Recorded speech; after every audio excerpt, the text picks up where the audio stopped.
Saludos cordiales, estimado profesor. Mi grupo hablará sobre la anulación del lado arbitral sobre el expediente 135 de 2015, en el cual se da un caso de JD Inmobiliaria contra Constructora SAC contra Deamus Constructora e Inmobiliaria SAC. Los integrantes son los que puede visualizar en la pantalla. Planteamos dos pretensiones principales, en las cuales JD Inmobiliaria solicita el pago de saldos pendientes de la valorización de la obra, asimismo como una carta finanza de 21.000 soles.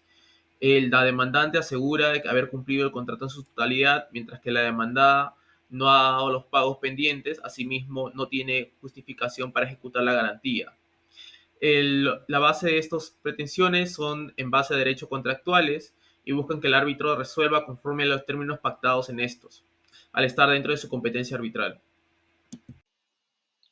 Bueno, a continuación vamos a explicar las respuestas que tuvieron los árbitros sobre las pretensiones.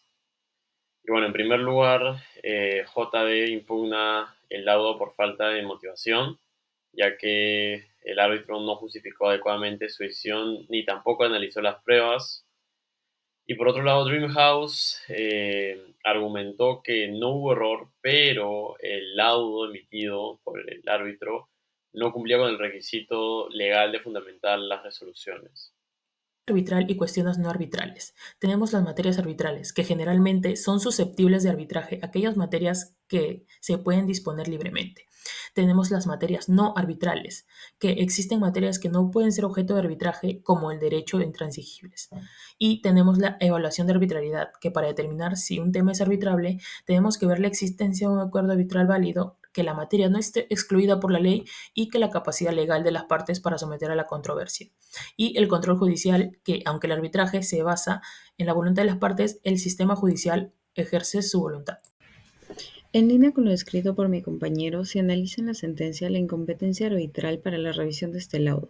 Principalmente tenemos la causa de nulidad por exceso de competencia, es decir, que el laudo arbitral puede ser anulado si el tribunal arbitral se pronuncia sobre materias que no le fueron sometidas o que no son arbitrales de conformidad con el artículo 63 del decreto legislativo número 1071. Por otro lado, tenemos el alcance del laudo y su motivación. Estos deben ser motivados justificando las razones por las cuales los árbitros consideran que las pretensiones son o no amparables. En este caso, se cuestionó que el laudo carecía de suficiente motivación, lo que indicaría una falta de evaluación adecuada de los argumentos de las partes. Ahora bien, el árbitro tiene la facultad de declarar su propia incompetencia cuando considera que las cuestiones presentadas no son arbitrales o exceden lo pactado en el acuerdo arbitral, por lo que la incompetencia arbitral puede surgir tanto por el pronunciamiento sobre el cuestionamiento sometido en el arbitraje como por la resolución de las materias no arbitrales. El árbitro debe ser consciente de sus límites y tiene la obligación de declarar su competencia cuando corresponda, que es lo que sucedió en este caso, que la materia no era arbitral. Siendo así, la Segunda Sala Civil Subespecializada Comercial de la Corte Superior de Justicia de Lima analizó la anulación del laudo arbitral emitido el 12 de marzo del 2015. El tribunal rechazó algunas de las pretensiones arbitrales especificadas bajo los siguientes fundamentos legales. Como punto número 1, la falta de motivación en el laudo arbitral, que se declaró que el laudo no contenía una motivación suficiente bajo el artículo 63 del decreto legislativo 1071. Y como segundo punto, la desestimación del gasto de movilización y desmovilización, que fue declarada infundada porque según las cláusulas contractuales del acuerdo entre las partes, dichos gastos no estaban justificados. En la revisión del tribunal sobre la competencia arbitral, lo que se expone en esta resolución es que en reiteradas jurisprudencias del Tribunal Constitucional ha indicado que los árbitros deben de velar por la observancia del debido proceso y la tutela jurisdiccional efectiva, ya que se deben respetar los derechos fundamentales que se encuentran consagrados en el inciso 3 del artículo 139 de la Constitución Política.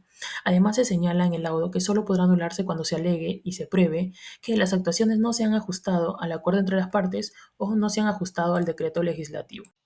Bueno, a manera de concluir este caso, nosotros hemos considerado de que en primer lugar el árbitro no tenía la competencia suficiente para poder solventar el caso presentado, lo cual obviamente no nos deja o refleja de que no hubo claridad dentro, digamos, de sus decisiones y Por ende, esto obviamente terminó perjudicando a las partes y de cierta forma vulnerando sus derechos fundamentales.